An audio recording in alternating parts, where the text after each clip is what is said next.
Rumeksa ingsun lakune stangaya wara kelawan mekak hawa kang dur angkara senajan setan gentayangan tansah gawe rupeda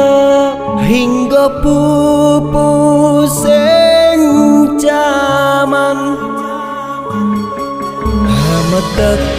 ingsun nyirap kene wisa murka maperhardaning panca saben ula sing netra linambaran sih kawelasan ingkang paring kamulyan Sang Hyang Jati